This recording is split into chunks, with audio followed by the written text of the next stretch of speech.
Good morning, and good afternoon, depending on where you are regionally.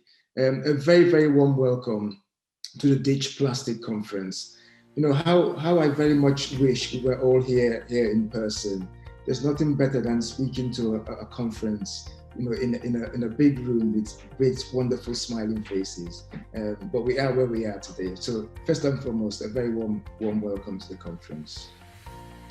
Well, my university, the Montfort University, we're very proud to be leading this Global Challenges Research Fund project, which brings together more than 300 stakeholders across the spectrum of government, industry, civil society, and higher education sectors in more than 10 African countries.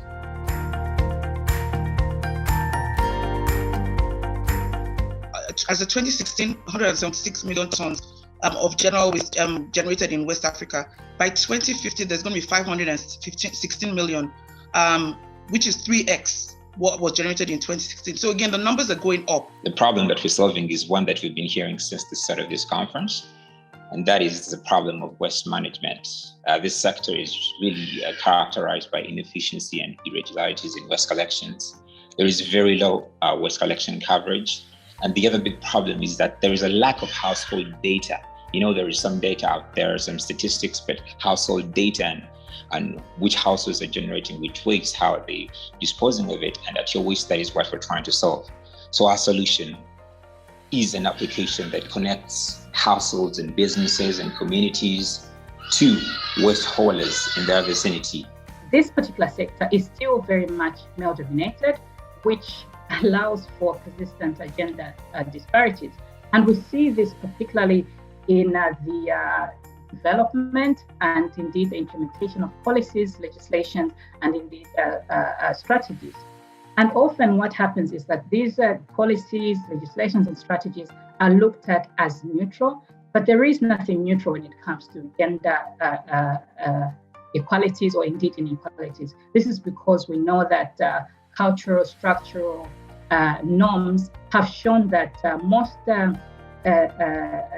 aspects related to women or indeed policies are never really equally looked at. Are women's and men's experience equally taken into account when we look in terms of priorities, in terms of needs, in terms of development and transfer of environmental sound technologies, instead of in terms of participation and benefits from capacity building and awareness raising, as well as opportunities for them to be participating. So in general, we need to look at our power and agency and related to the economic empowerment, and it should be action oriented. It should be able to be visible. What are the practical ways in which we can move this agenda forward in terms of education and awareness, in terms of working with government across the continent, and in terms of scaling up,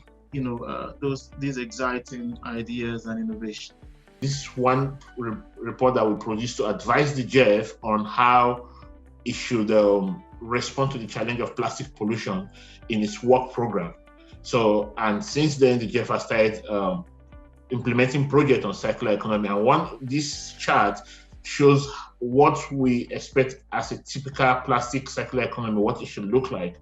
The idea is to use alternative feedstock, most likely, if possible, biological biomass to produce plastic, and less from fossil fuel.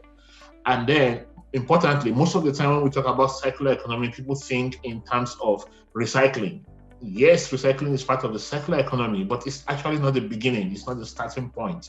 The starting point is for us to actually look at our source, our feedstock. What is our feedstocks?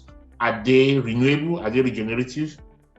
But beyond that also is to redesign how we produce plastic. And as you can see today, even within the circular plastic economy, it's still it's an emerging area, an emerging kind of conversation on the African continent. If you want to wait for all the traditional innovation ecosystem to be able to support development within the circular plastic economy, it's going to take us a long time before the policy will catch up, before universities will catch up. But what we're seeing today is that through the application of network, we can unlock opportunities and relationships with the likes of, De Montfort University, Aston University, Warwick, the sort of Chatham House, folks who are part of this project, for instance, and their thinking and know-how can come into how we start to think of, stimulating innovation within the circular plastic economy. So I want to thank the organizers of this conference.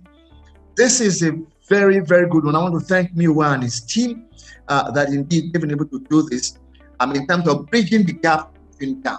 And of course, I think it was Dr. I don't know who did the last presentation. He spoke about a few things, the question of the barriers to circular economy. What are the barriers? The issue of language barrier, which is a major issue. I spoke about the enabling condition, leveling on regulatory conditions. Mention has always been made of tech and knowledge. And before I finish now, let me now say this. We need to work closely to see how we can help the SMEs, the MSMEs, to be part of this initiative. And I'm sure somewhere along the line we've spoken about it. Because at the end of the day, if you look at the economy of most African countries, the SMEs is the heart of the matter. And that's why the SME should be a matter of the heart for us in terms of pushing the idea of circular economy. How can we package it? How can we help them in terms of accessing the technology which they can be able to use in terms of the productivity?